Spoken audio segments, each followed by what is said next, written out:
नमस्कार दोस्तों, उषा की आवाज चैनल में आप सभी का स्वागत है। हमारी आज की कहानी है बुआ जी का घर। नेहा आज बहुत खुश थी। गर्मियों की छुट्टियां पड़ गई थी और वे अपनी बुआ के घर रहने जा रही थी। बुआ जी का घर किसी महल से कम नहीं था। पूरे शहर में उनकी सबसे बड़ी आलीशान कोठी थी। फूफा जी पुराने रजवाड़े खानदान से थे। उनके जाने के बाद बुआ जी ने ही सब कुछ संभाल रखा था। बहुत बड़ा परिवार था, लेकिन अपनी कोई संतान नहीं थी। बुआ जी को वहां सब माँ जी कहकर पुकारते थे। उनके व्यक्तित्व में कुछ ऐसी बात थी कि हर इंसान उनके सामने सर झुकाकर खड़ा रहता था।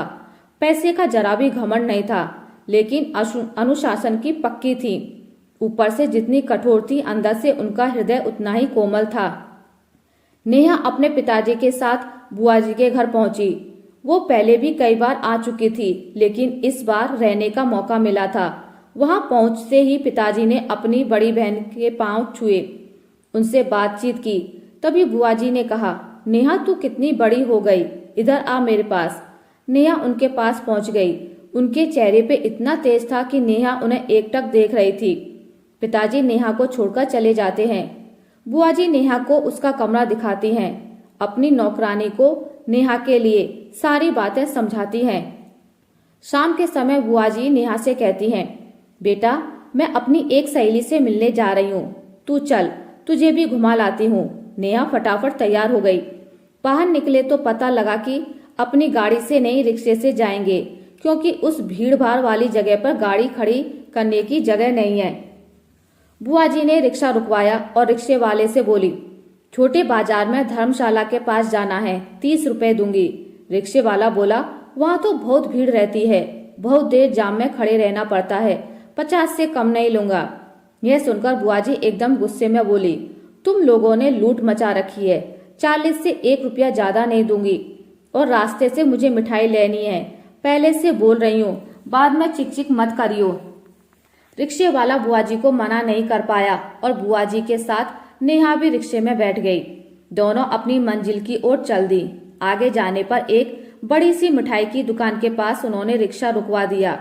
नेहा को साथ में लेकर मिठाई की दुकान में पहुंच गईं। कई मिठाइयों को देखकर उन्होंने एक महंगी सी मिठाई पैक करवाई, 1 किलो एक जगह और 250 ग्राम एक जगह। फिर रिक्शे में आकर बैठ गईं। 250 ग्राम वाला पैकेट रिक्शे वाले को देते हुए बोली, ये ले, मैं तेरे लिए लाई हूँ। रिक्शे वाला कुछ नहीं बोला, चुपचाप मिठाई का थैला हैंडल पर लटकाकर चल दिया। कुछ ही देर में रिक्शा बड़े बाजार पहुंच जाता है। बुआ जी 40 रुपए देकर चल देती हैं। नेहा उनसे पूछती है, बुआ जी एक तरफ तो आप 10 रुपए कम कर रही थी और दूसरी ओर आपने 150 रुपए की मिठाई उसे पकड़ा दी। बुआ जी ने हंसकर जवाब दिया, अगर मैं उसे ज्यादा पैसे देती तो वो हर किसी से वही रेट मांगता। किसी के पास इतने पैसे ना हो तो वो बेचारा पैदल ही जाएगा। रही बात मिठाई की, तो जब हम अपने लिए मिठाई लेते हैं तो इन लोगों को भी मन होता है मिठाई खाने का, लेकिन ये कभी उस दुकान से मिठाई नहीं ले पाते होंगे, इसलिए मैंने उसे मिठाई दी। बुआ जी की आधी बात समझ में आई, आधी नहीं आई। नेहा उनके साथ घर के अंदर चली गई। टूटा फूटा घर था।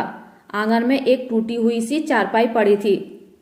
बुआ जी ने आवाज दी तो घर के अंदर से बुआ जी की उम्र की एक महिला आई, पुरानी सी सूती साड़ी पहने। बुआ जी को देखते ही उसके चेहरे पर मुस्कान आ गई। बुआ जी ने उसे गले से लगा लिया। नेहा ने उन्हें नमस्कार किया। बुआ जी ने नेहा का परिचय दिया और बोली, कैसी है बहन, बहुत दिन से सोच रही थी तुझसे मिलने के लिए, लेकिन समय नहीं मिल पाया। तभी उनकी बहू चाय बनाकर लाई, साथ में बिस्कुट थे। बुआ जी बातें कर रही थी, फिर अचानक बोली, नेहा ये मेरी बचपन की सहेली है, हम दोनों साथ पढ़ा करते थे। बाकी सहेलियां तो छूट गईं, बस हम दोनों की शादी एक ही शहर में हो गई। यह कहकर दोनों सहेलियां हंसने लगीं। कुछ देर बैठकर बुआ जी वापस चल दी। बाहर आकर फिर रिक्शा किया और घर आ गईं। घर आकर बुआ जी ने नेहा से पूछा, क्या हुआ, कुछ समझ नहीं आया ना? सुन, ये मेरी बचपन की सहेली है, इसे मैं कभी अपने घर नहीं बुलाती।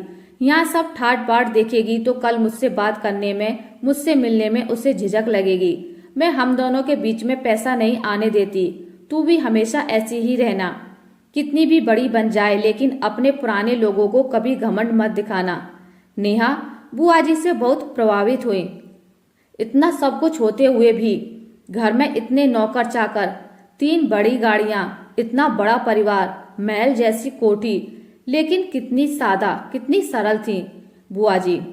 शाम को वे अपनी नौकरानी पर चिल्ला रही थी। मैं दौड़कर उनके पास गई तो देखा वे उससे बुरी तरह डांट रही थी। मुझे देखकर बोली, देख, इसकी बेटी तेज बुखार में तड़प रही है और ये उसे छोड़कर यहाँ काम पर चली आई। तेरी बेटी को कुछ हो गया तो हमें पाप चढ़ा दियो, चल मेरे साथ। बुआ जी उसके साथ चली गई। नेहा रात को सो गई। सुबह जब उसकी आंख खुली तो पता चला बुआ जी रात भर उसकी बेटी के साथ रहीं। उसे शहर के सबसे बड़े अस्पताल में भर्ती कराया गया है। अब वह ठीक है। दोपहर को बुआ जी आईं और नहा धोकर सोने चली गईं।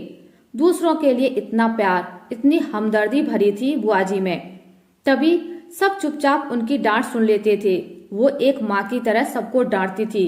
सब उनकी डांट खाकर भी वहां नौकरी करते रहते थे, क्योंकि उन्हें पता था इस डांट के पीछे कितनी ममता, कितना प्यार छिपा हुआ है।